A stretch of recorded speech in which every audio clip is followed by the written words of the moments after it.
คุยอีกครั้งหนึ่งเดี๋ยวช่วงนี้จะเป็นช่วงของ panel discussion นะคะซึ่งเนี่ยวิทยากรเนี่ยก็จะมาถกประเด็นกันในเรื่องของนะคะหัวข้อ the role of accelerators in feeding the world นะคะซึ่งเดี๋ยววันนี้เนี่ยใครที่สนใจรอบสุดท้ายที่บอกไปแล้วนะคะท้ายของเซสชันก็จะมีนะการแลกเปลี่ยนนะคอมเมนต์หรือว่าจะเป็นคำถามต่างๆอีกด้วยนะคะ Hello guys, welcome back once again and we hope that you enjoying every minute here. So we would like to continue with our next panel discussion that our panelists are going to discuss about the role of accelerators in feeding the world. So I would like to invite our moderator for this session. Please join me in welcoming Innovation Counselor NIA Thailand คุณมณีรัตน์ว่องเจริญพรค่ะ please. So, good afternoon, everyone.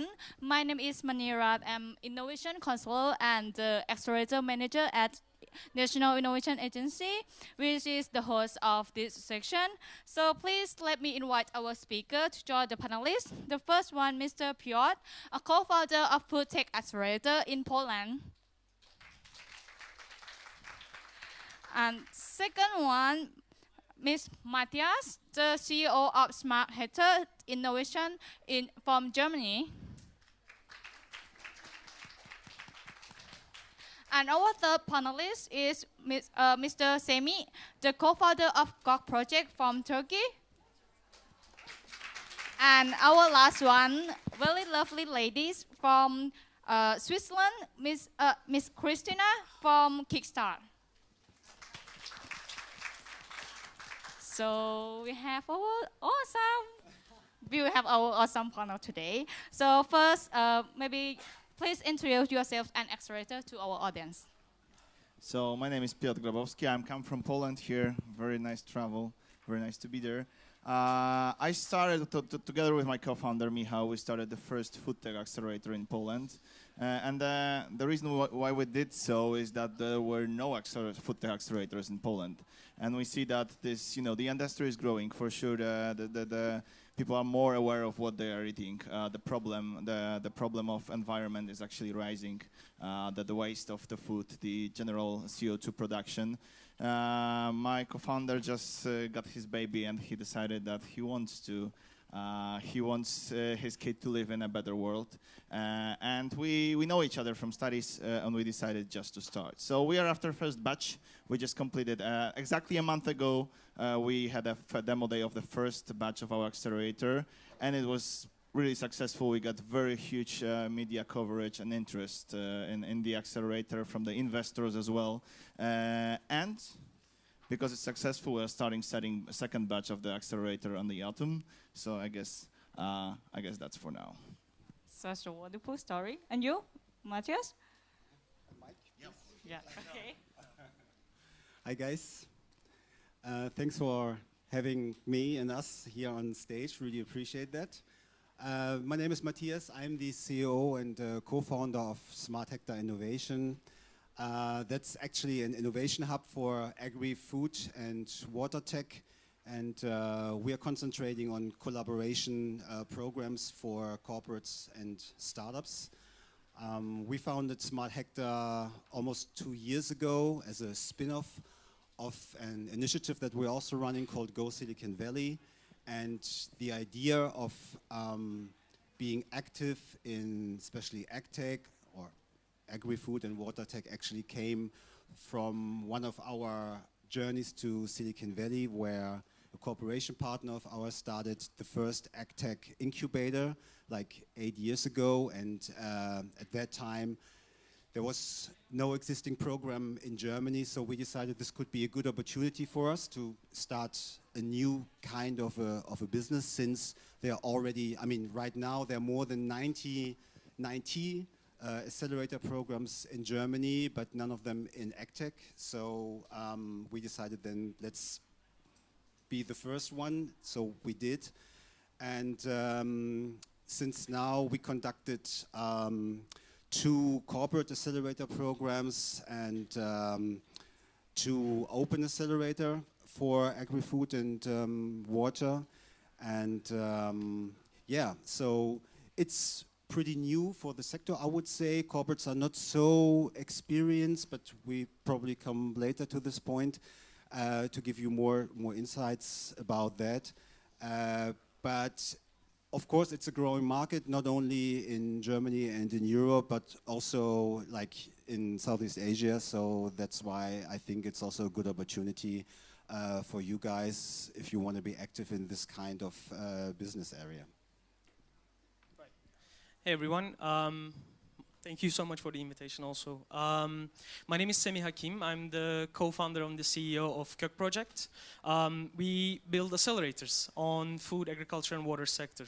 Our team is based in Istanbul, Turkey, but we are focusing on the MENA region, Middle East and North African region. We also added Caucasus and also the former Soviet Union geography to our scope, and what we do is that we develop these programs to empower food, agriculture and water entrepreneurs.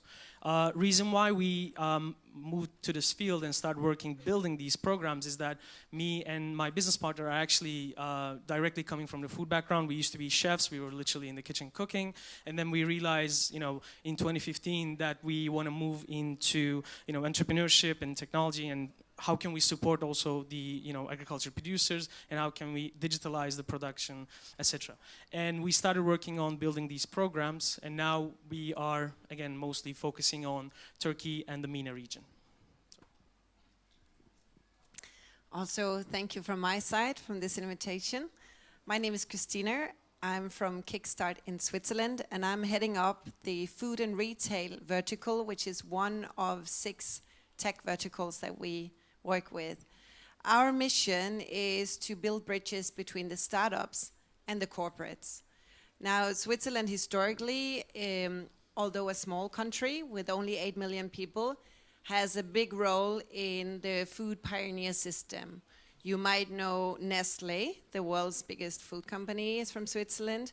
Lindt Chocolate, Givaudan, the biggest flavor and fragrance house, is Swiss. And there are lots of other technologies and so on from Switzerland.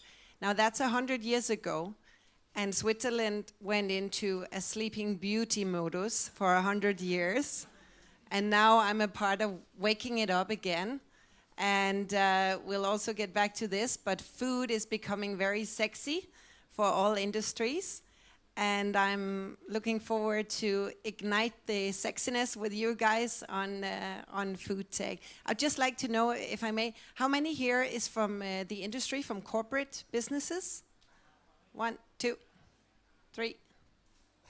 And how many are from startup environments? So entrepreneurs, startups, universities. Okay. So maybe the rest are not sure. Maybe they are not sure with the English category. Thank you. Okay, so as we worked directly with the Thai agtech startup, and we have to say that there are very few in Thailand. So we are quite curious that why do you choose to run the accelerator in this sector besides from other accelerator like fintech or lifestyle tech, which might have more like margin in this one. So for you, Mr. Matthias, from the agtech side, why do you choose this? Actually, 2 reasons. The first one, to be honest, by accident. Okay, understandable. Yeah, And second one? that happens sometimes, yeah. Well, as I said, during one of our Silicon Valley journeys, we were somehow surprised about the huge amount of investments in agtech, in especially US startups. So that was somehow surprising for us, because when you look at the German corporates like BASF, KWS and so on, there are quite a lot of big corporates in the sector, but none of them are really, let's say, experienced in working together with startups or even investing in agtech startups. So that was somehow the starting point for us to think about it first. And then again, of course, yeah, we have a mission, and I'm, personally somehow involved in that. We wanted to start a business to make a difference, to improve people's life in certain regions. Like, I mean, we have a project running in West Africa. Now we are starting in Southeast Asia. If you look to the European market in particular, I mean, it's saturated already. People are not really suffering. It's more about talking about efficiency. But if you look at the southern hemisphere, it's a totally different market. There's a much bigger need. There's the huge potential of a growing population, and there's another demand. And therefore, I think technology can be used from the startup side to improve, first of all, to build sustainable business models and to improve people's life, especially in these regions. Yeah, because like it's very near to our lives, right? And what about you, Christina, about the food tech? Why do you choose this? So the way we look at the world now and the consumers look at the world, we know we stand before two big crises. One of them, the climate crisis. Although not everybody takes it serious, Europe does. And the consumer is acting up on it. And food, production of food, consumption of food, growing the crops is a huge part of this problem. And we need innovation, and we need it from startups, and we need to bring that into the corporates to have impact. So that's one side of it. The other one is the global health crisis. Some people in the world eat too much. They eat the wrong things. They get sick. They die. They lower their life quality if they don't die. And some people in the world don't eat enough. We have a growing population, and to the theme, the role of accelerators in feeding the world, that is an important future challenge we need to solve. How do we balance it? And how do we find solutions for the future so we can feed the 10 billion plus population that soon is coming? And if that is not a good reason to go into food, I don't know what is. Yes. Yeah. So food is very important for us, right? So as you run the Accelerator by like yourself and your co-founder, we would like to know what do you think that is the main role of Accelerator and why should startup join? So for me, the main role of the Accelerator is actually to help people get through the process of becoming an entrepreneur. Yeah? It's really hard because there's funny situation in the middle of the acceleration process usually, so people think, that's not for me. And that's a really hard moment because, you come to the Accelerator, you have an idea, you come to the Accelerator, you have some, okay, I want to rule the world, I want to change the world and so on. But then you actually start working. And it's usually more work than you expected. It's not your 9-to-5 job. You started thinking about it 24/7, and then you become obsessed about it, but you also become tired because you have to prioritize things. So you have to choose, do this, do that. You cannot do everything because if you're starting as an entrepreneur, you have to basically do many choices. What's even better in Accelerator, those people are coming to you and asking questions, and they expect you to give them answers. They're asking mentors, especially, like they hear many advices from many mentors, and the most coming back feedback from the Accelerator we got was, what should I do? Because I heard this person said this person said this person said this. And we don't only, the role of the Accelerator is not only to provide knowledge, but it's also to help you become a person who makes decisions, who's serious entrepreneur, yes? Because being an entrepreneur is a series of choices, and we have to get ready people for this. Especially for food, because there are many scientists, people working in academia, the people who are experts in their area. For example, we've got a very nice startup making it's becoming more popular to make powdered food. You just pour water into it, and it's fully nutritious meal, 100% plant-based. And the guys who formed it, they were working 10 years in the food industry, in a protein industry, and they were making fun that, oh my God, there are already 3 weddings of us passed. We have all wives, and on each wedding we are discussing, oh, we need to do something together. We need to do business. but we don't know how. So those people usually have a wonderful expertise. I don't have such an expertise in food. I'm good in doing business, but actually they are the people who deliver those solutions and those projects. And our role as an accelerators is to help to get them through this very, very tough process of becoming an entrepreneur, because it's always about making decisions, compromises, crying, dying from a lot of work. It's not, it's not investors coming and throwing money at you. It's basically hard work which pays off later. So in my, just to sum up, in my opinion, the role of the accelerator is basically help people believe in their dream and actually make it, because this is the execution is the toughest and the most important part. Yes, the idea is usually, it's important.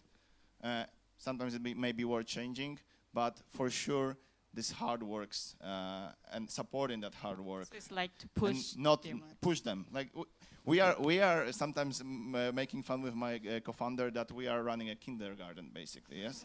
So it's sometimes like serious people who are 30, 40 years old come to you and ask you questions which are for you as an entrepreneur are obvious, because me and my co-founder, we had a bunch of other companies in our lives, and for us it's obvious, and they are coming and you hear that, oh my God, it's so simple. But then you have to be very patient and explain them, and they will learn, and they will be teaching others how to do this. So it's like push that dream to be true, right? So what about you, Semi? For me, I mean, it starts definitely with sense of community, because in our observation, in our experience, is that there was, before we move into this field, there was already acceleration programs existed in Turkey, in the region as well, but they weren't the ones that only focuses on food, agriculture, and water. And what that does as a result is that when you put, FAV entrepreneurs against IoT, fintech, or any other, like an app startup, in the same demo day, investors might go with the ones who can exit, I don't know, in like 5 to 7 months. I mean, they would say, okay, I'm going to put my money into this because it seems like a better choice and I can get, sort of like a guarantee. But when you look at the, the false startups, the metrics are different. The result is different. I mean, just a simple, example is that when you, trying to build an app, maybe it takes around, 6 to 12 months. But when you try to, grow an olive, it takes 7 years to have one, fruit of olive, and then you turn it into olive oil, etc. So we're talking about totally different metrics, and we're trying to put, the false startups into the same table with the other startups and expecting the, better results, which for us, it doesn't make sense. So that's why we took the initiative and we started working on it. And we started to, build the community and how can we actually empower the entrepreneurs and how can we provide them the sense of being part of a world, because the impact of food entrepreneurship is massive. I mean, as you mentioned as well, this is not just interesting or cool to talk about, food entrepreneurship, because I'll give you simple examples. So when you look into a country who has, who's suffering malnutrition or undernutrition, they're actually losing 11% GDP. This is on the other side of the metric, so we're not talking about just food crisis, hunger, etc.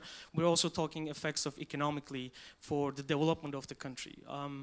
Feeding the world, it's by its own, it's a massive challenge by its own, but to do that, we need to support the entrepreneurs to actually provide these challenges and turn them into successful business models so that they can survive and their solutions can survive.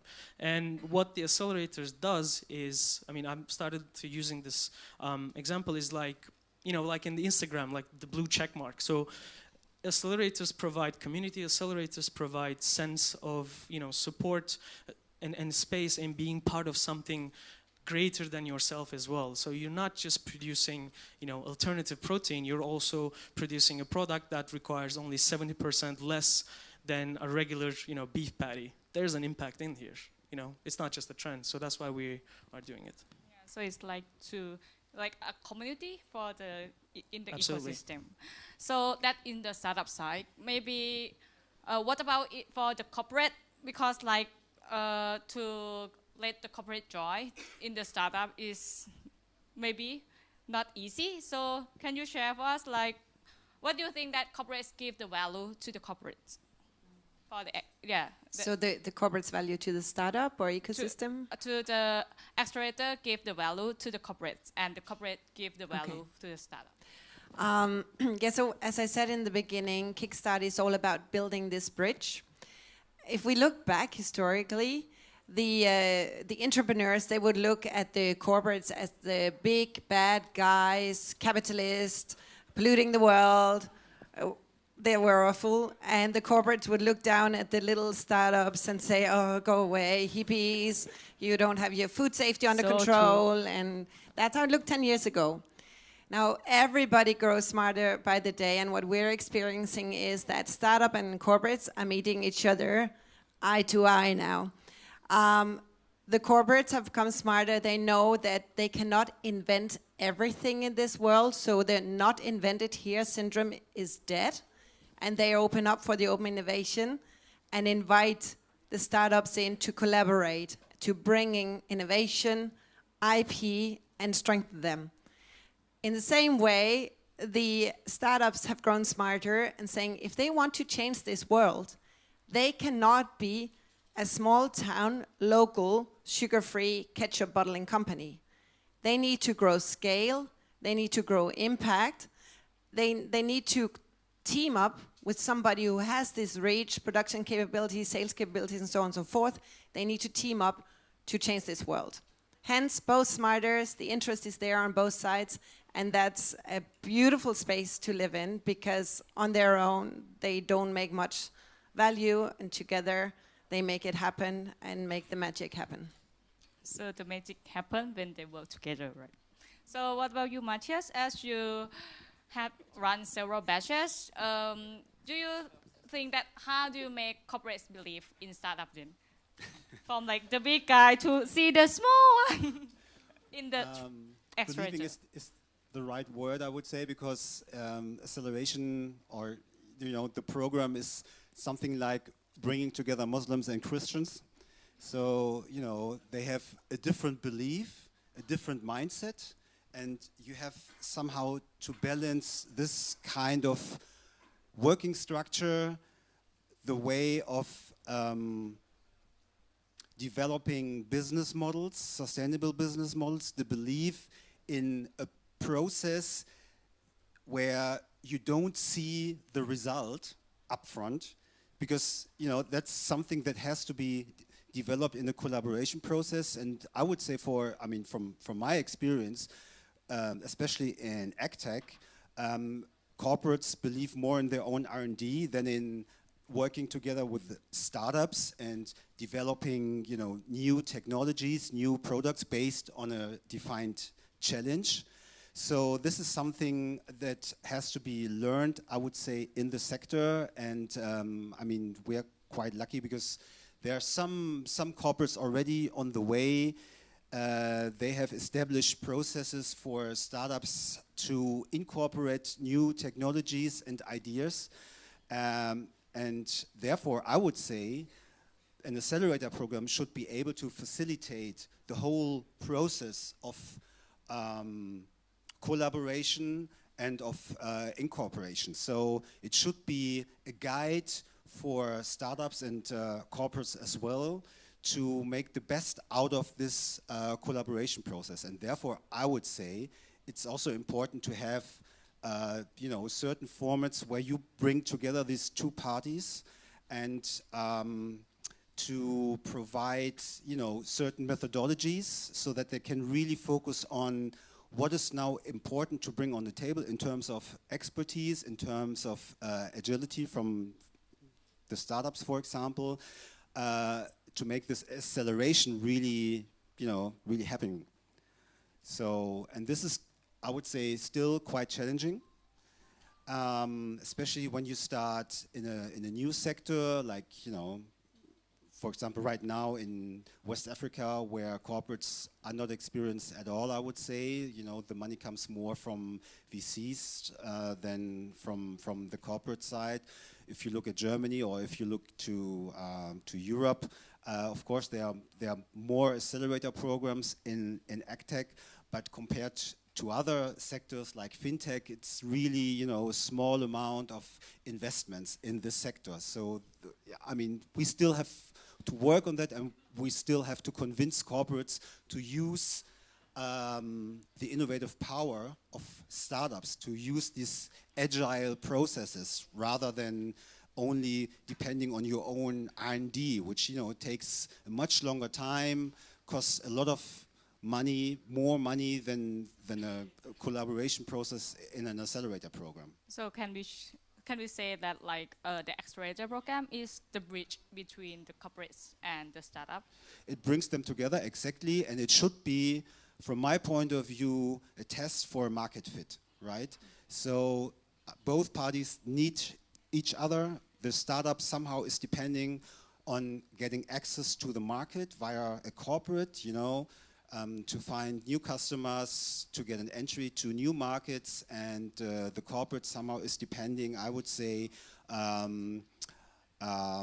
the innovative power, of the agility process that startups, can provide. And of course, they're adopting new technologies much faster than corporates. So it's like startup move faster, right? Absolutely. So maybe Semi, can you share us like some example when you talking to the corporates in order to work with you in the accelerator? So basically, the reason why we're talking about corporates is that, if you think about it, for startups, when you are in an ecosystem that you can reach the corporates, quite easily and closely, it just also brings them the opportunity to have their first customers as well.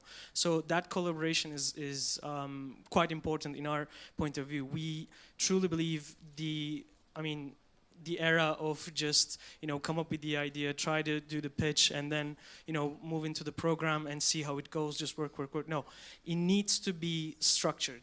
So that's what the acceleration programs bring. For corporations as well, it's not just for the startups, but for corporations to understand within these acceleration programs, these startups are working, receiving training, mentorship, they're part of the ecosystem, they're part of the community. So instead of a corporation to seek out a new product or a service, etc., they can just work together with the programs. And this is the same value proposition we tell to the companies and corporations we talk with. So for example, if you are let's say involved in agriculture banking organization to the acceleration program, the products of the acceleration, agricultural entrepreneurs, the startups, can be applied to the customers of these banks or the strategic partners, etc. So there's already an existing connection to reach out customers for startups, and they can, be part of the program, participate, pitch, meet with the sponsors of the program with this way. Because otherwise, if you take a look at the history of acceleration programs throughout the last 20-something years, is that it was always that I think you gave the same example last night as well. It was always that you accelerate the startup, and in the end you expect the startup to find the companies as customers and look for and hope for the best, etc., or just spend all this time on business development and try to lose around 6 months to a year to find one customer, etc. But if you have the corporations in the beginning, in step one, it benefits everyone, and that is the the way we look at it, basically. Yeah, very impressive answer.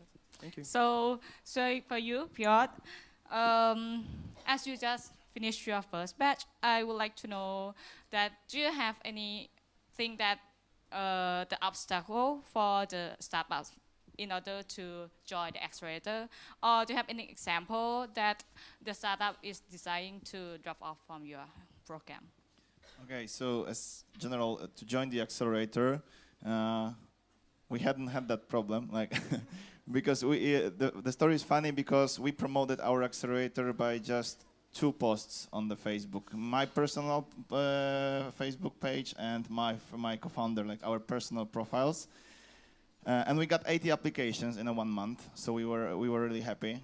There was drive for it, and the funny story I would like to share is that so that proved that the needs exist. That there are because we had a thesis starting in Accelerator. We didn't.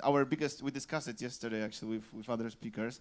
Our biggest fear was actually will actually someone apply? Like how many food? Because past 2 years, we and my co-founder were traveling around Poland and visiting food tech events, and most of them were like app food delivery, like application for delivery food, application for something, and we wanted to put on our website a big sign, no apps, absolutely. Because we were looking something which is really close to food technology, actually. And coming back, we got 80 applications, most of them no apps, some softwares related to food waste and so on, very good ones. And there was a girl who was making vegan honey, and she applied to us. And we discussed, and she decided probably it's not for me, so there was not much. But she said, but here's my sister, and she's making plant-based chicken at home since half a year. She was sick. She was having some retreatment, a year sitting in home having retreatment, and she was cooking like plant-based chicken, and she brought it to the pre-acceleration weekend we had, and it was amazing. It was so similar in taste as compared to normal chicken. And she wasn't even thinking that she could make a great business out of it. She was making it for her own experimenting and so on. I must say this is probably the startup which will, from the first batch, is getting the fastest traction now, is getting already contracts and distributors and so on. Investors are coming, wanting to invest in that project. And she didn't even think about making a business. So sometimes like as joining for Accelerator, it's hard because you need to, sometimes you don't even know that you want to make a business. And she, for her, cooking was her passion, and she was trying to change it into, we helped them to change it into actually a business. And it's very important for people to have a passion. So in their business, so it's very, very good match. So main obstacles, I think it's basically people don't believe in themselves, that they don't think that could be business, that they rather choose their corporate job and doing something what they don't like or maybe like but not that much. They are not thinking that for something which is important to them could be also important to others, and actually you can make money on it. So this is kind of I think this barrier of joining. So, but you have to join. I must say you have to join if you have a dream like to change something. You have to experiment, you have to join, you have to try the program, you have to go through it, maybe fail, maybe resign from one program and say, okay, I wasn't ready, join another program in a half a year or something. You have to try. If you don't try, you don't know. Then 8 years after, you're gonna regret that. So, and of course, because the market is really fast now, you'll be angry at yourself in 6 months when somebody else will come up with that idea and it's gonna be successful. So it's also about like not losing the opportunity. Yes. The market is very fast. As we talked about corporations, the development of the product within a corporation takes around 2 years with all the paperwork or the approvals for everything and so on, marketing, product department and so on. This is not the pace we need. The pace we need is changing every week. 6 months to the market, it's now like, if you don't deliver the product besides it's really hard tech R&D, of course, which takes years. But if the project is really not that hard to make, and it just needs some power and actually some resources like money and people to do it, if it's not on the market made by you in 6 months, and it could be, probably will be done by someone else, and so you will regret then. So don't regret. Try, join. Very good word. Okay. So Christina, can you share with us about the startups that join your accelerator, and then maybe they feel that they make a good decision in order to join you? Yeah.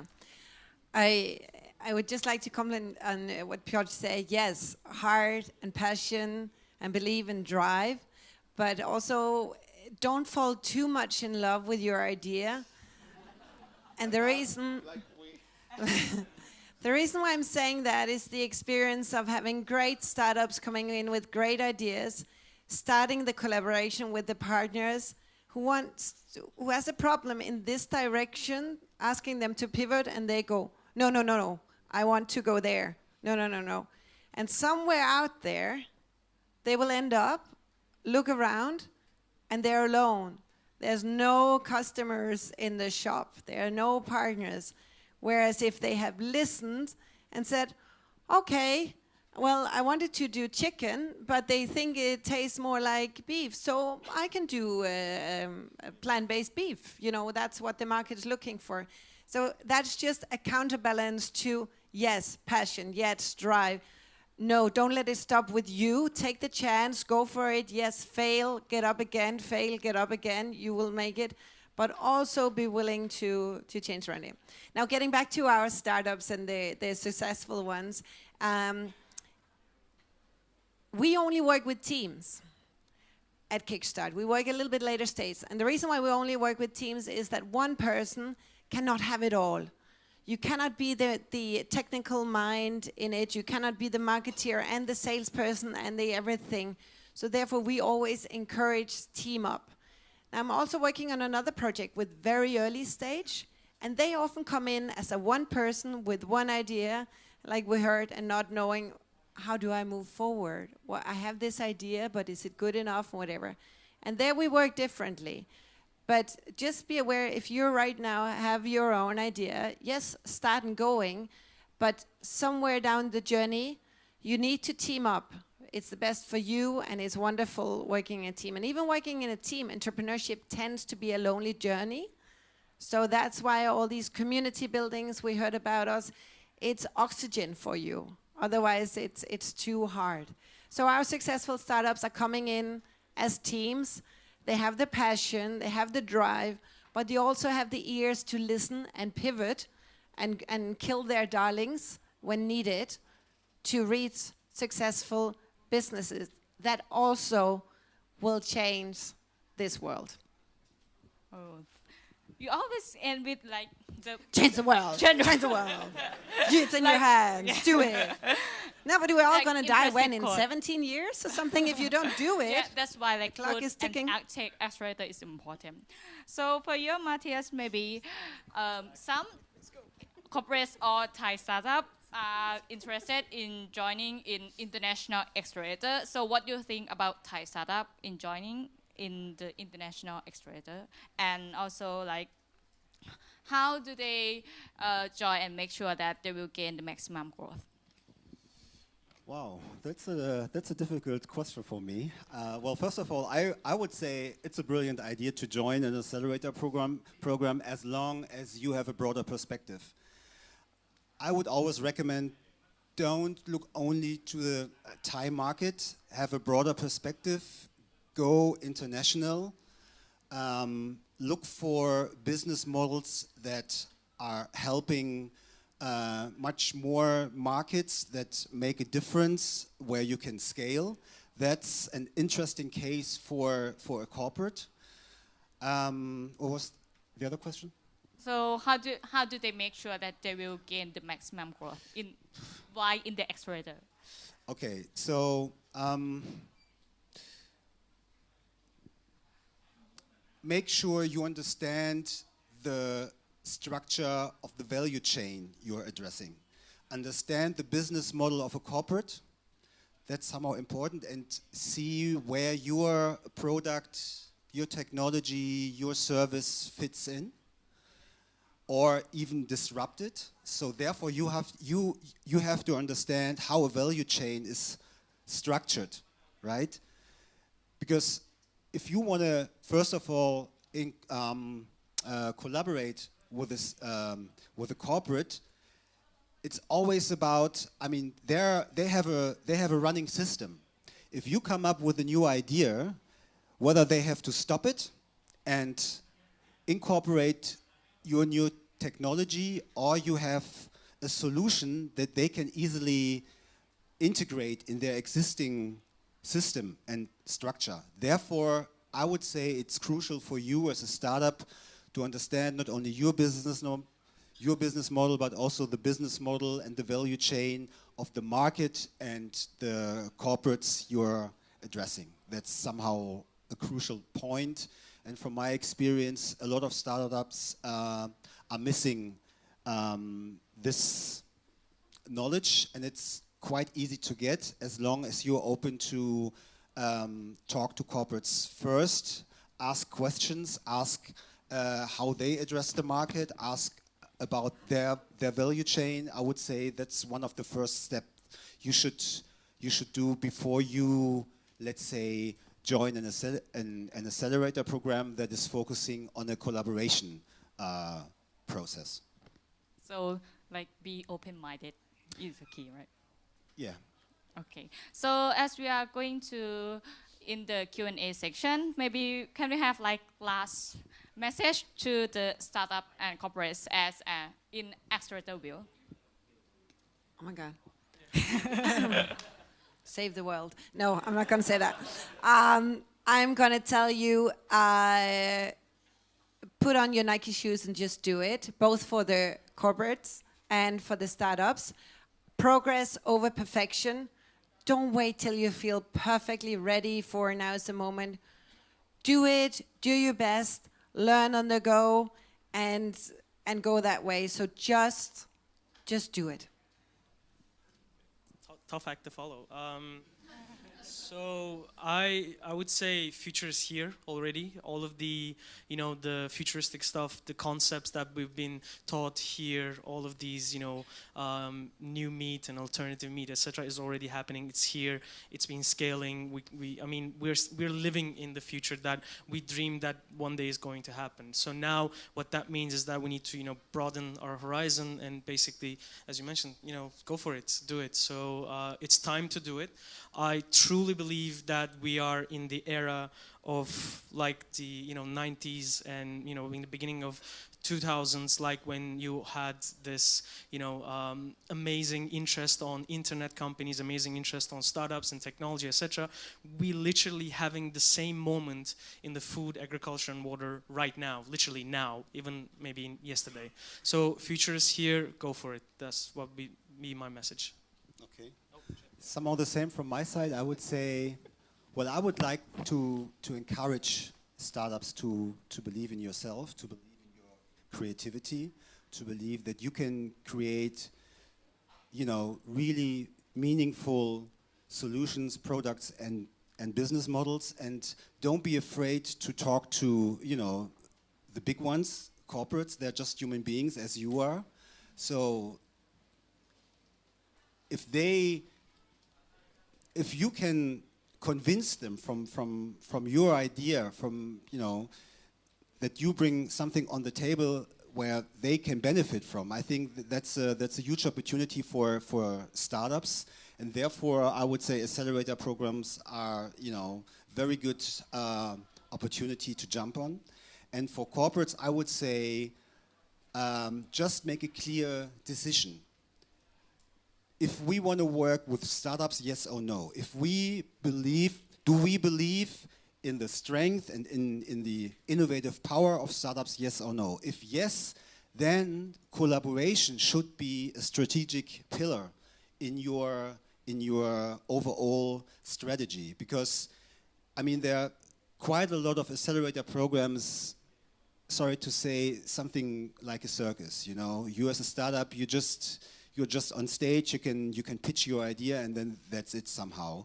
But I think there should be a benefit for both sides, for corporates and startups as well, and therefore corporates need to make really a profound decision. Do we believe in this kind of program, in this kind of collaboration to work together with startups, and do we want to really dedicate people to this kind of program and process? And I would say you should do that. So final word from me. Please do talk to your future customers, because this is really a problem. In Accelerator, I was mentors in many accelerators except running my own one, and always a problem talking to customers, because people are afraid that if they go to talk and they hear something what they want to hear, they have to change something, so it generates more work to be done. And it's true, because that's what entrepreneurship is about. And you really, if you want to build a big product, something which is big, which is meaningful, you have to be very, very open for listening. Yes, you don't want to build something nobody wants, and it's not doing like when we have a customer, when we have a like customer development, like let's say workshops during the accelerator, like so with how many should we talk? 10, 20, as we say, like as much as you can fit in your schedule, basically. Weekends, days, nights, talk to your customers. Like they talked, oh, we talked to 20. I was like, 20? It's not impressive, yes? 100 is something around acceptable, I think, during 2 months. It's not much, actually. What's like 100? What's that? Yeah, it's interview, it's an hour or half an hour even sometimes. The founder of the very successful Polish startup Brand24, Michał Sadowski, during first 2 years, I don't remember what was the time frame, he talked to 3,000 of his customers personally, yes, and that's the amount we are getting for. And don't be afraid that people will destroy your idea, they're gonna smash it, that you have to change that. By talking, you actually learn what's the most important value of the product. You don't know what's the value of your product. You get it from the people because you talk to them and you start hearing something is being repeated and repeated by those customers. And then you start understanding, this is the value. And my business experience is actually, you don't know what you are doing in the first year, second year, third year. You learn. Usually, if you're happy after 3 years, but more often after 5, you know what you are doing. You know it's a message from the market, people want your product, and that's when you scale, usually. But it comes from customers. It's not only you and what I want to do, it's about listening. Wow, very useful tips, thank you. So we'll give the stage to audience. Do you have any questions? Okay, please. Yes, this is a question for each of the panelists. I'm not sure if it's been asked by you. But on a scale of 100%, what's the equation of believing in the founders and co-founders versus the product, the service, and the technology? Okay. So maybe, okay. The ones that are going to go into your respective accelerator programs, how would you weight it? Yeah, because if I was an investor, I would rate it totally different. But from an accelerator acceptance product, I would go for the boring 50-50. One doesn't go without the other. I would say 70-30 actually, because even if a novel business model, there's always going to be a competition, another version, etc., etc. But it all comes down to how the founders are actually acting, under pressure, and do they have the necessary experience or expertise regarding on this? So 70% for 70% for the founders, 30% for the business model. My case, I would say. I totally agree. That's a short version. So yeah. And I really like founders that have already failed, that make their experiences in different kind of businesses, so they've learned a lot and they're able to adapt this knowledge into and can transfer it to the new, business model, to the new startup. So yeah, I would totally agree. We're discussing that we should disagree somewhere, but but that's true. For me, also priority number one is founders. They have to, if they are not eager to work, they are basically wasting my time, my co-founder, all the mentors' time. Yeah, it's really important. We look at these people. We don't even understand their products sometimes. We are not experts in this super R&D stuff and so on. We look at them and we think. That's why we do a pro-acceleration weekend. We do selection, we get applications, and then we do short weekend, like startup weekend, to see how people are working actually. And we see those guys who have something, but they are rude. They basically don't listen to the feedback. Product is wonderful, but there's no area for us to work. So funders. So as time is up, can we have last question? Are you having question?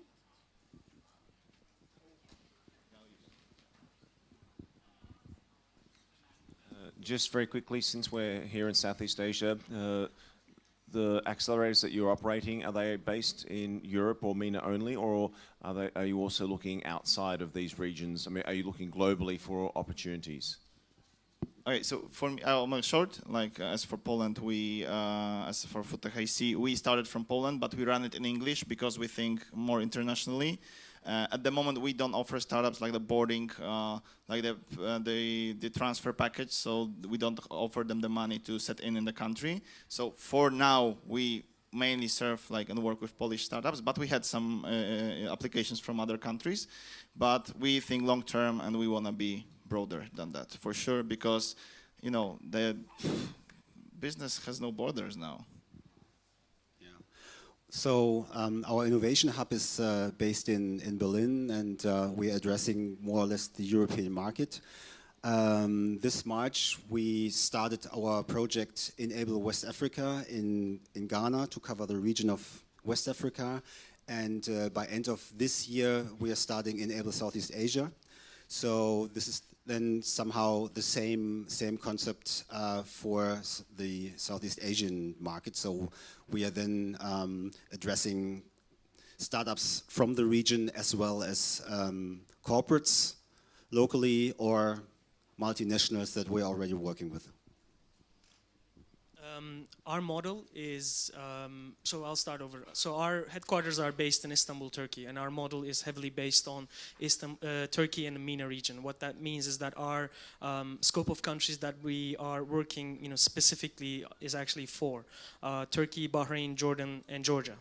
But our goal is to actually not build an acceleration program in APAC region, but landing pad programs for startups to be able to come to Thailand and experience this ecosystem, understand how they can scale to the APAC market, what is the data, what is the learning curve that they have to pass, and is it possible for them to scale, etc. So we want to create that bridge and continue on, because that's our focus is mainly, as I mentioned, predominantly on Turkey and MENA region and the Caucasus, etc. The answer is yes. We invite applications from all over the world. 70% of the startups joining us are from outside Switzerland. I have a great startup from Korea joining this year, and I really hope to have one from Thailand next year in 2020. That would make me very happy. So thank you so much, everyone, and it's such a great honor to talk with all of you. Thank you.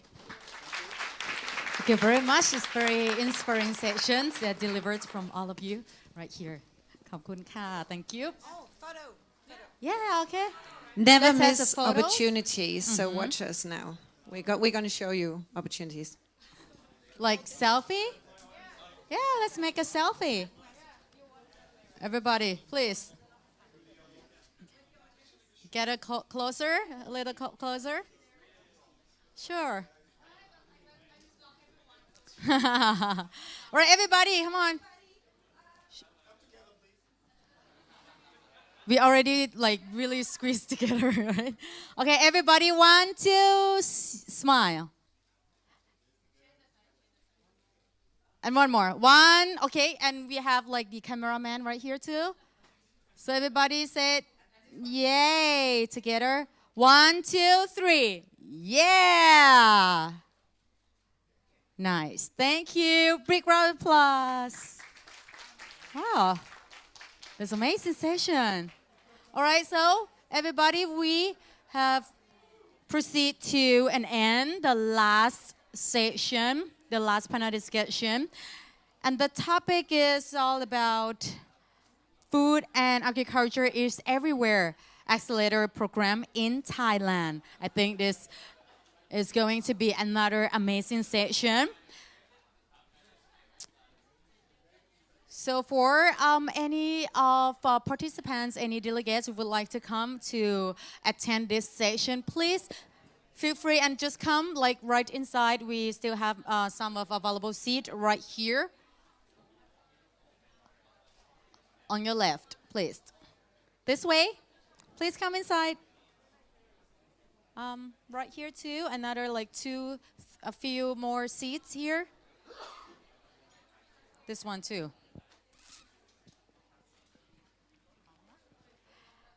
เอาละค่ะเดี๋ยวตอนนี้จะมาเข้าสู่ช่วงของเซสชันนะคะสุดท้ายกันแล้ว Alright, thank you very much. Alright, for the last session, as I just mentioned, in the topic of food and agriculture is everywhere Accelerator program in Thailand. So our moderator is ready right now. He is the innovation developer NIA. Ladies and gentlemen, please give a big round of applause to welcome คุณจิตราพลจิระกุลสมโชคขอเชิญค่ะ please.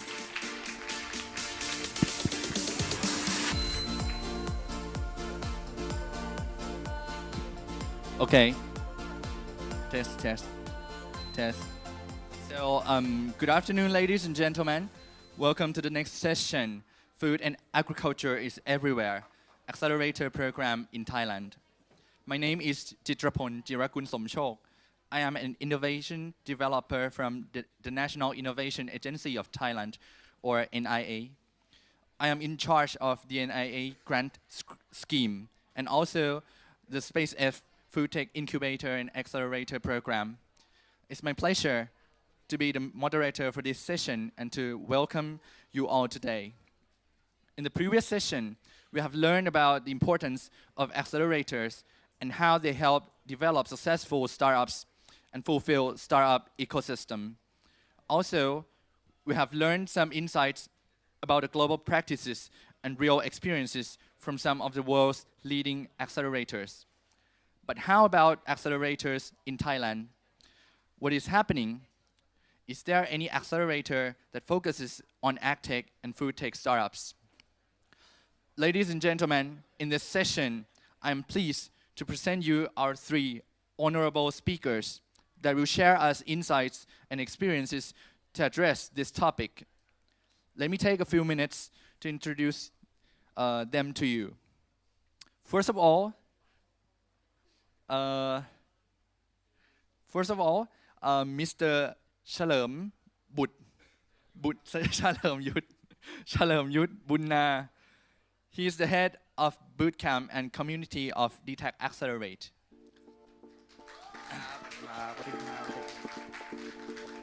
Okay, so Mr. เฉลิมยุทธ Future doesn't belong to the Mr. เฉลิมยุทธ has joined DTech Accelerate as a fintech startup. Sorry. Marketing survey startups 5 years ago. 5 years ago, and now he became the head of the bootcamp and community at DTech Accelerator, involving in the select process for 5 years. Okay, so please give a warm welcome to Mr. เฉลิมยุทธ one more time. Okay, please let me introduce them before, and then I will invite the speaker on the stage. So next, Mr. Adrian Tan. Adrian is the head of WeWork Labs Southeast Asia. His main role is to grow the support for startups and corporations with startup programming, innovation labs, and innovation services. He was previously the program director of Vietnam Innovative Startup Accelerator and seed fund based in Ho Chi Minh City. He's an experienced professional in startup acceleration,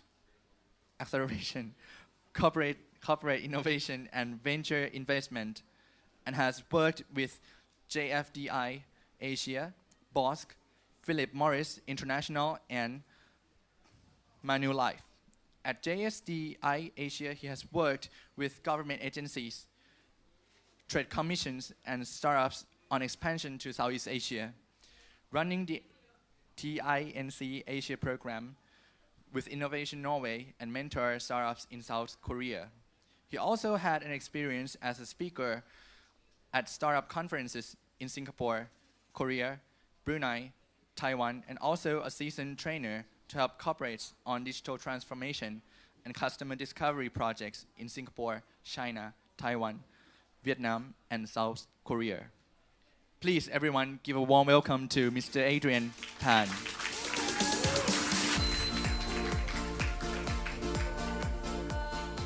Last but not least, our third speaker, Mr. John Crane.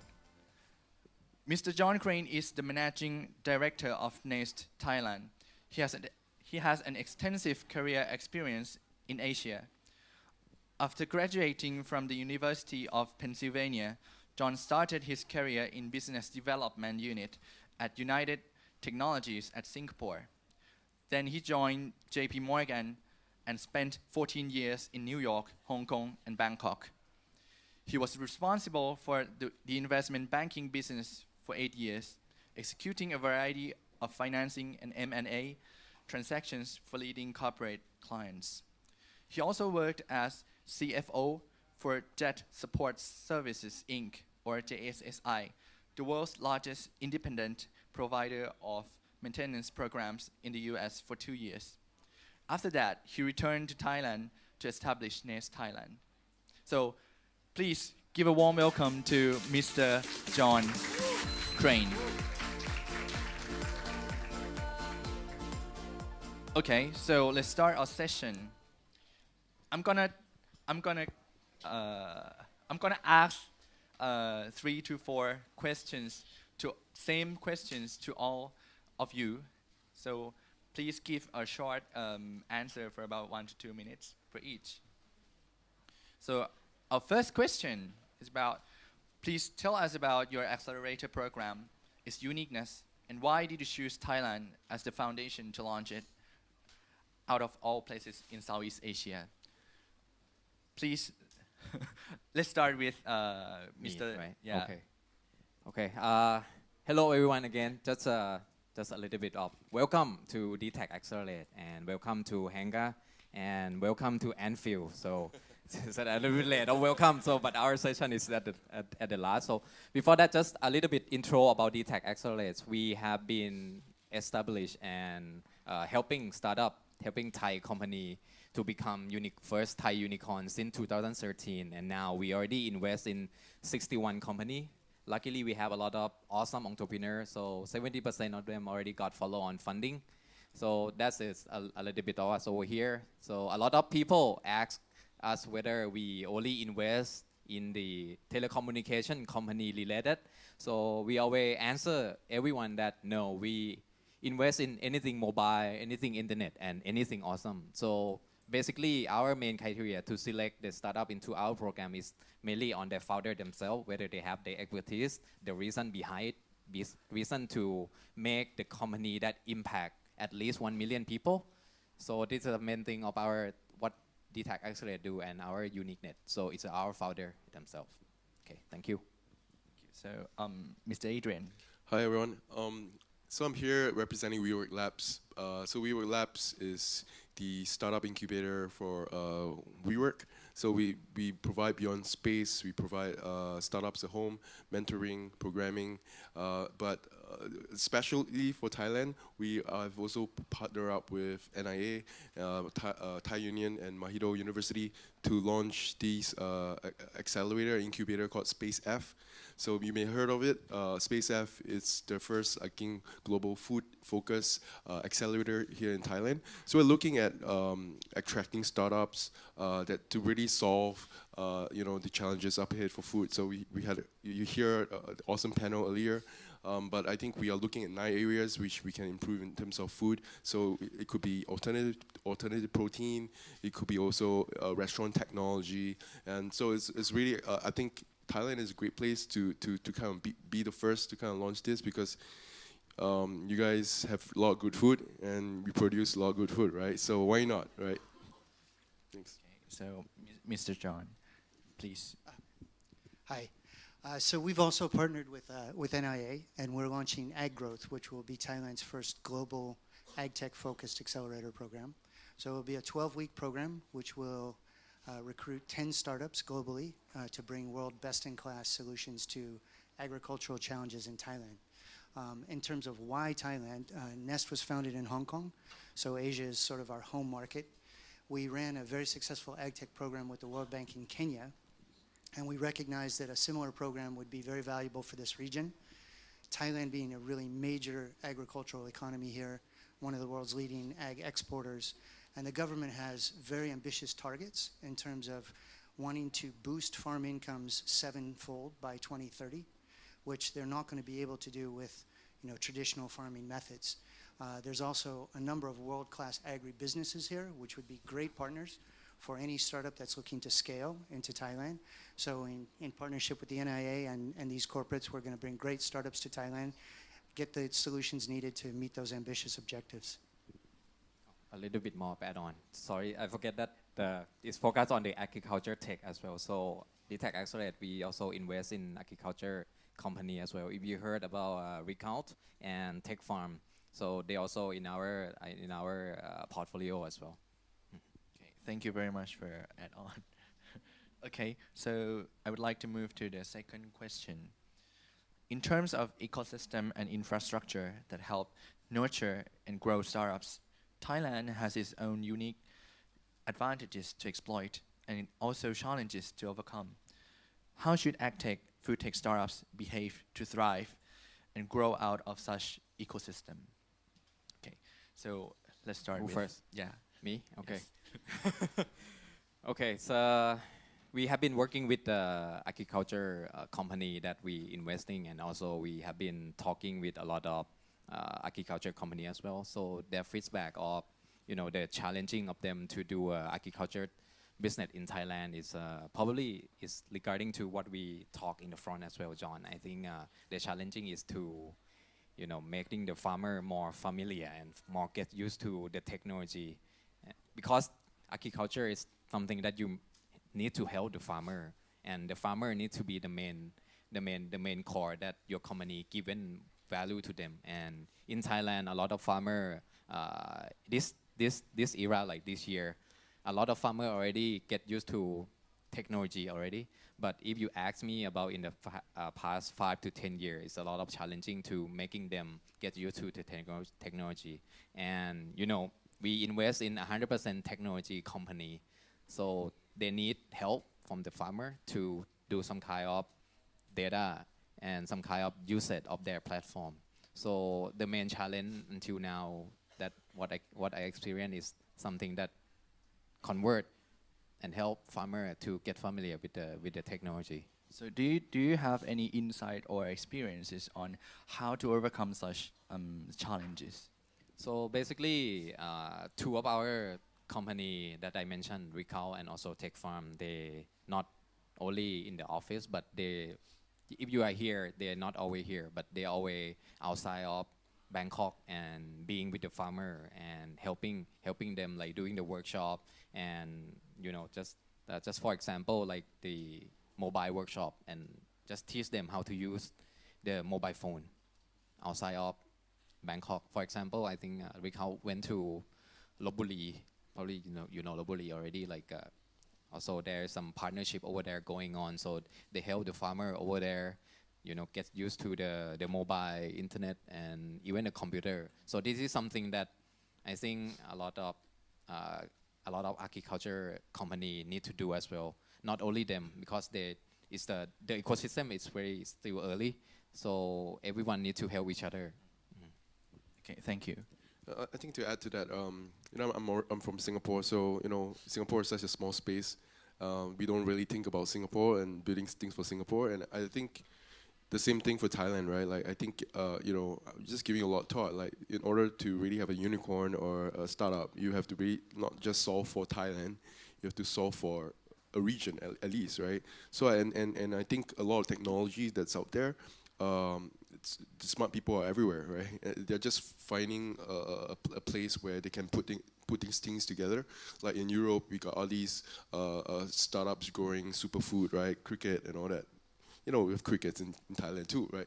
But I think it's more about taking the expertise that they have worldwide, the talent that they have worldwide. What can we do to create and using a lot of local ingredients, using a lot of local know-how, blending it with technology, and then creating unique solutions for the region. I think that's the excitement that I have, like for things like SpaceF, is that I think if you will bring in all these right things, it's like a recipe, right? You need to bring in great talent, you got to bring in capital, you got to bring in people that can trust, that they can work together, right? You want startups that can trust working with a big company. You want the farmers who can trust that using your technology you get better crops.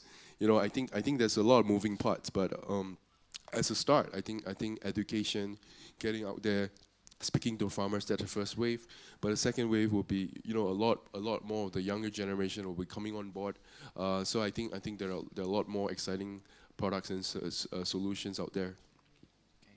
So okay. So Well, just on your question of how startups can thrive in this ecosystem, I'll answer this more from the perspective of foreign startups, because for our programs, we're really sourcing globally. So we've seen a lot of startups successfully scale themselves into Thailand.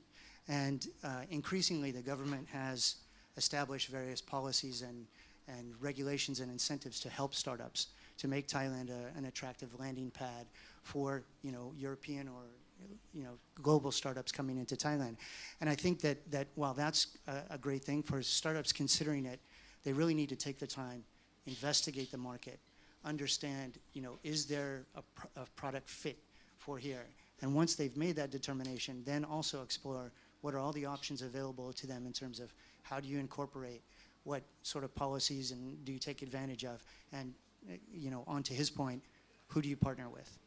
That's probably the most important thing. If you're going to try to scale your product into this market, you're going to need to have good partners, be they shareholders, be they, you know, customers, but you need to find a way to really leverage the community that's here. So what do you think is Thailand's unique advantages that could be exploited to grow a startup? Can I? So I think one advantage that for me as a foreigner and discovering is that you guys have a heritage of very big food corporates, right? You know, they're all here, and I think them now looking towards having CVC funds investing in startups. I think that's already, you know, what Thailand has many steps ahead to say over other countries, right? So to see them looking at focusing on startups is actually an amazing point. But the challenge is how, right? Like how do you really connect these two?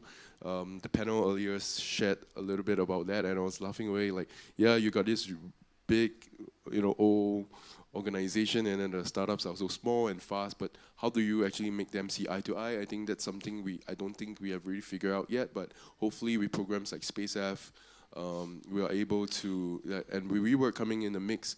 We are using our experience of connecting communities and bringing them together, and then helping them hopefully adopt a more global mindset, but a local kind of implementation strategy. Yeah. Thank you. Can you repeat the question again? Sorry. Maybe I already answered, but can you repeat again? Sorry. What do you think is Thailand's unique attractiveness or advantages that could be exploited to grow startups in this sector? Okay, I think back to our of our question, answer is from Adrian and from me, is that we are the base of, we have a lot of food over here. We have a lot of farmers. So if you do agriculture, that's one of the best place to, you know, to explore and starting. So I think that's one of the good advantage, and also partner and work with the local, and the right partner would be another thing that if you crack it right, so if you be your main benefit of your company as well. If you this one in terms of if you are foreigner and come to Thailand, for the Thailand one is already, if you have been experiencing with the family of doing this kind of thing, that is one step ahead of the other company that doing the same thing as you. I think that's the two main point for both foreigner and for the Thai company who want to start a agriculture tech over here. Thank you. John, do you have any add-on? Well, just to repeat something I said previously, I think the government has really taken steps to try to promote and encourage the growth of innovation in agriculture. We had a great ideation session with a bunch of farmers from a program they have called Young Smart Farmer. So they're really using them as sort of ambassadors to try to disseminate technology more broadly through the agricultural industry. So I think if you're coming in as a startup with AgTech, there's a lot of ways you can leverage on ongoing efforts to help scale your business into Thailand. Okay, just a little bit. Anyone here like have an idea of starting the agriculture business? One or two. And what about the rest? Why are you here? I'm just joking. Good to know. The rest are here because they eat food. Okay, so I would like to add on some insights and experiences that I have so far talked to foreign startups and foreign organizations.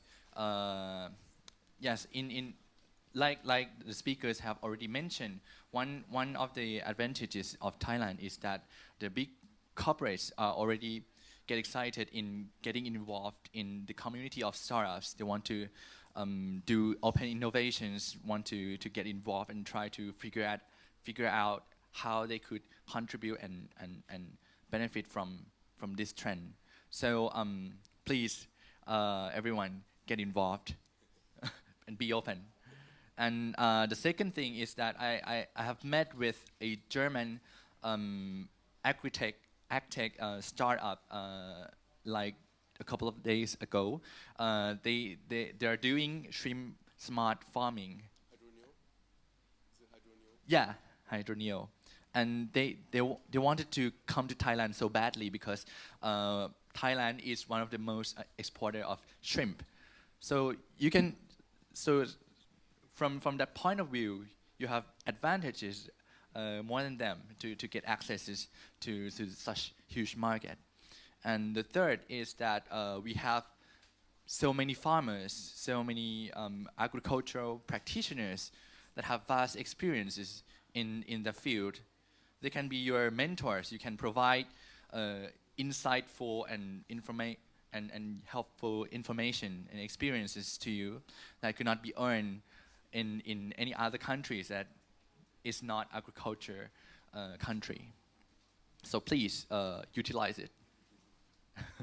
Okay, so let's move to the next question. From your experience, what are the challenges that agtech, food tech startups usually face when they try to make traction and to raise fund, especially in the seed round and Series A round, and how will your accelerator program help them to overcome? Okay. First, okay.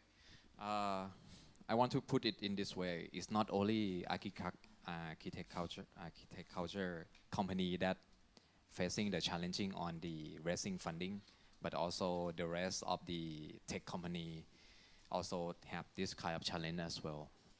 So basically, how we work and what we experience with our startup in our portfolio is, when they are doing the fundraising, they also have the challenging on the normally venture cap also asks about traction, right? So basically, one thing is you need attraction. If you don't have traction, you won't be able to get something. And how we help. So basically, in the Tech Accelerator, I forget to mention that we also provide like a workshop for the startup that, providing the fundamental knowledge in terms of running the tech business. For example, like customer validation, product design, UX and UI, also the fundraising as well. But one of the main things that very important for the startup to raise is to find the growth direction. We also have that kind of the workshop to helping the startup in our program as well. And what we do is we try to find the best person who can help on the growth and bring them to Thailand and to do like one-on-one mentorship with the startup in our portfolio, and then crack the way to make the growth work, and then getting the attention of the venture capital. So that is the main thing that we help the startup to do the fundraising, not only the architecture as well. More than that, another challenging for the startup is you won't be able to guess this kind of very basic, for example, like the accounting thing. The accounting thing like receivable, payable, this kind of stuff is a pain point for the CEO as well. But it's very necessary and important for the venture capital to have a look at your accounting book, your accounting transaction, that kind of thing. We also helping them on reviewing and also advising on to make the correct account statement at the beginning. Also the legal stuff and the connection to the right venture capital and credible venture capital that can help their business growth.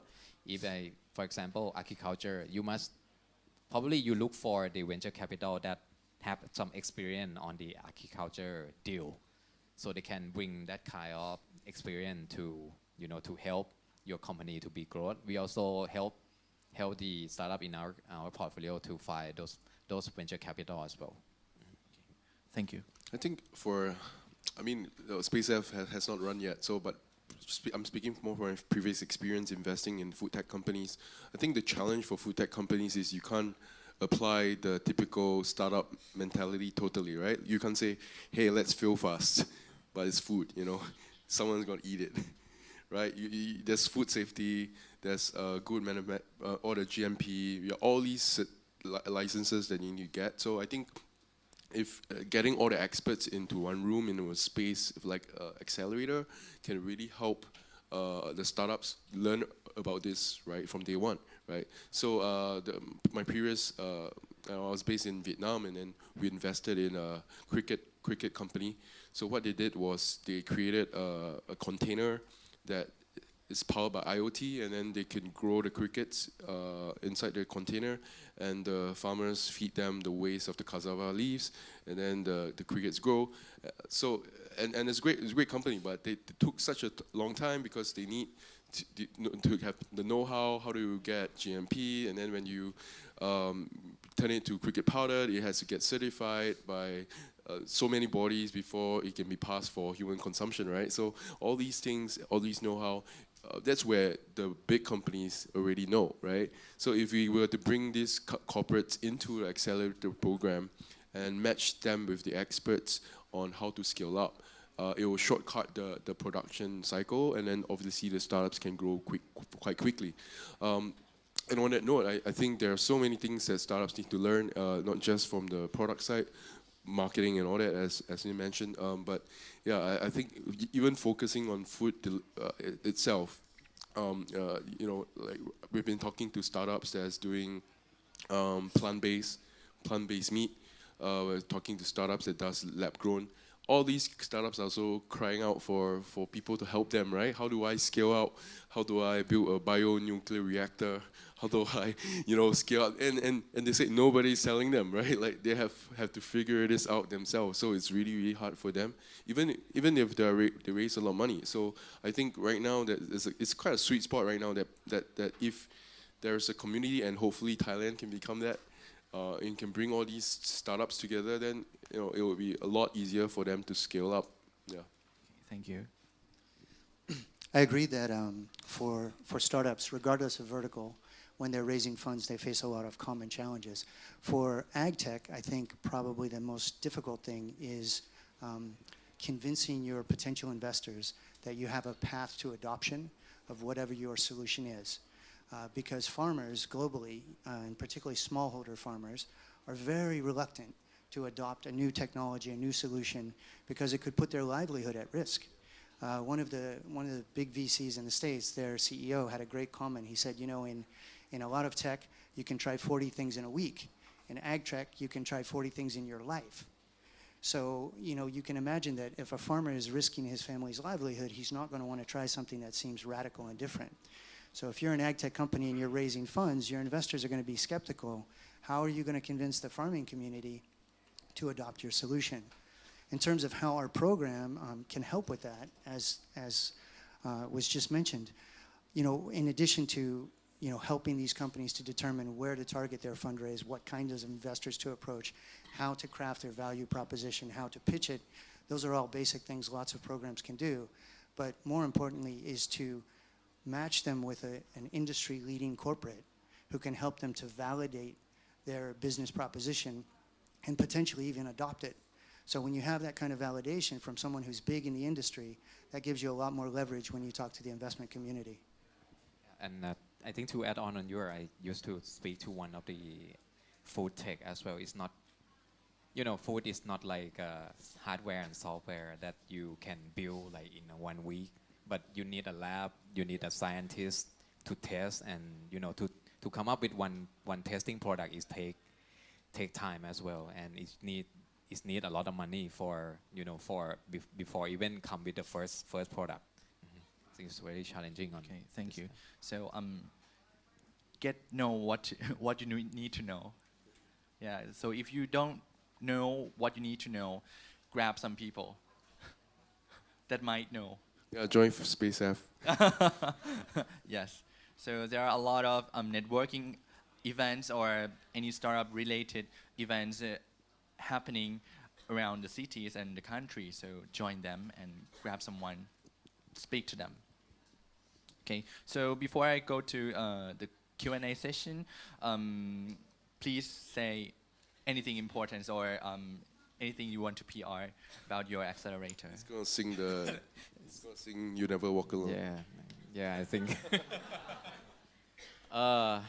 Okay, so just if you are starting the business and want to need some help for DTech Accelerate, probably you can go to. We normally open the application once a year. Probably you can check it on March. You can do some due diligence, like how we support the startup. If you know anyone in our portfolio, just talk to them and see if what you are building is right fit to how DTech Accelerate help your startup to growth. And if you are, feel free to if you know us already, you know where we are, and follow DTech Accelerate. We normally have the event for sharing this kind of stuff as well. So join us and be familiar with be familiar with the tech company. Is I think it's a good starting point of what your idea is. So you can even validate what your idea is. And if you go online and you think your startup is matched for what we can offer, so just I pursued you and convincing you to apply for DTech Accelerate. And also this week there is another event going on for Startup Thailand. So please do join as well to get as much as knowledge as you can before you start something. Thank you. Oh, well, I'm going to use this to plug Space F. So go to space-f.co to find out more about our program. There's an accelerator track and there's an incubator track. If you're just a single sole founder, can always just apply for the incubator track. Love to see all your ideas, and we look forward to working very closely with all you. Yep. Thank you.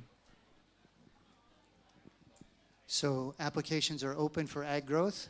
You can go to the F Success page, and if you're a startup, you can apply. So please have a look. If you're a startup or you know a good startup in the ag tech space, please consider joining the program. We'll kick off in September. If you're a corporate, shameless plug for my colleague Channi is speaking at the conference on Saturday about why corporates should collaborate with startups. So drop in and sit in on her session. Thanks very much. Okay, if you're a startup, apply. They're already here to help you. Okay, so I want to get some questions from the audience. Maybe a couple of questions. Okay. Yeah. So when it comes to raising the monies from the VCs or from the companies, it's quite difficult in terms of AgTech to raise the money, because usually those who invest, they're looking for multiple times of the money that they invest to get it back. You can think about that kind of thing if you are in the software industry or the other industry. But when it comes to AgTech, it's quite difficult to get. I remember I hear some of the people from SoftBank talking about how much they expect when they invest in AgTech. And they say like 5 to 8 times in like 5 years, which is, in my perspective, this is impossible in terms of if you want to invest in the AgTech company. So is this the task of the startup itself to to meet the requirement of this investor, or we should communicate that the agtech is a different industry and you should have like a long-term perspective? Yeah, that's my question. Anyone? So I think it's a hard question, right? Yeah. I think I'll just frame it like this: you want to get an investor that knows your business, right? Like if you're gonna get an investor, you want to go for someone that either has a network or has a deep vertical knowledge in the industry already. So then I'll say I'll look for an investor that has invested in agriculture tech before, right? And they will know, right, whether it is because ultimately it's just your niche, right? If the investor up to just make 100x, then I don't know, maybe it's not the place to do. But if you want to make an impact and feed the world, right, through solutions, I think agtech should be something that they'll be considering, right? Yeah. That's it. I think as far as accomplishing venture returns in ag tech, it absolutely can be done. And I think that's why there's such an interest now in the space. Prior to about maybe 2015, you'd only seen one really big exit from venture investment in ag tech. But in 2016, 2017, 2018, we've had huge deals done in the ag tech space. So certainly those kinds of returns can be achieved. But if you have a company that you don't think is appropriate for venture type investors, people who are looking for 10x, then that's not the source of funding you should be approaching, right? You should be thinking about other sources of funding, or you should be thinking about bootstrapping your company, right? If you sit down with a venture investor and you can't tell him how you can take $1 and make 10, how are you going to tell him I'm going to take $1 million and make 100, right? So venture investors are not always the source of funding you want, and if you don't have a technology or a company that has the potential to deliver venture returns, you're just going to frustrate yourself in talking to them. Sorry if that's raining on the parade, but I think there's lots of sources of funds other than venture. So you might want to think about how that fits the business. So to add this, NIA has also provide a grant scheme with no equity and no money in return. So you can go to nia.or.th and apply. Okay. Okay. Any more question? Right? Could you please speak out loud? Or if there is someone in particular you want to ask, please. I think it's it's a comment and then maybe hopefully a response. So my name is Ingo. I'm working also in an ag tech startup here, alternative protein space. And I want to echo what Adrian has said. The problem is that food tech is not app development. It's slower, and also the kind of people that we need. Food scientists, account managers, channel developers, they have careers in corporate. And for them, the idea to come to a startup is just not cool. So I have the biggest problem to have a really good team. No? We don't need another founder or so, because it's not seen as something aspirational. No? And I tested it once, I was very frustrated when people ask me, what do you do? Yeah, we are like a food app developer. It's like, it's a conversation stopper, right? Because it just doesn't have that. No? And when I say I'm developing a dating app, no? Complete lie. But then it's like, oh, then people want to, So how do we change it that basically working for a food startup in Thailand becomes actually something aspirational? No? So who can knight us, if you will, to say, oh, it's actually cool to work for a company like that? So I'll just say, maybe sharing this experience from WeWork's point of view, right? So a couple of months ago, we announced that WeWork launched WeWork Food Labs, and then it was like global news. And we got oversubscribed for space. All the food startups want to move into our space, and I think it just really hit the nail on the head that food startups feel very lonely. And the moment we had this announcement, they say, hey, wouldn't it be great if all of us could work out over space and have access to the kitchen? And then because the startups is there, all the food companies want to take space in the same building because all the CVCs want to look at what the startup is cooking, right? So I think that's something where where WeWork's trying to bring to the table is that we are great at building communities, and right now we are doing the same here in Thailand. with SpaceF. So hopefully, you know, as you gather together with all the food companies, then you realize that you're not the only crazy ones. There's a group of you guys, and the journey is a lot easier. Okay, awesome. Thank you. Anyone want to add on? So maybe the last question to the lady in front. It's nice to meet you. Actually, I'm a Chinese, and I've been studying in 4 different countries. One is also Germany. And I had 2 teams in Thailand in the past for startup, and I'm a university student. However, I feel it's not very transparent, the distance between the university or the team and the incubators or accelerators. Because in the past, we also have teams that just want to build the vision, the mission, with not for the cash. However, we didn't get much connections with you guys. Yes. And I personally, I actually have a suggestion, my perspective. I think nowadays we should focus on what we are going to grow instead of how much we grow, especially for food and agriculture. Because I think vegetarian lifestyle is a good lifestyle to do. Because according to the research, growing the meat will cause a lot of waste and pollution. And but planting the vegetables, it can actually promote the environment. Yes. So, and I think Thailand is a religious country. So you have like Hinduism, have the Buddhism, also have a Christianity. So I think it's a very, very good environment to build some vegetarian startup, right? And I've also worked in a top 3 telecommunication company for some times. Now I admit in a top 60 university. I personally think that we need to sum your question up.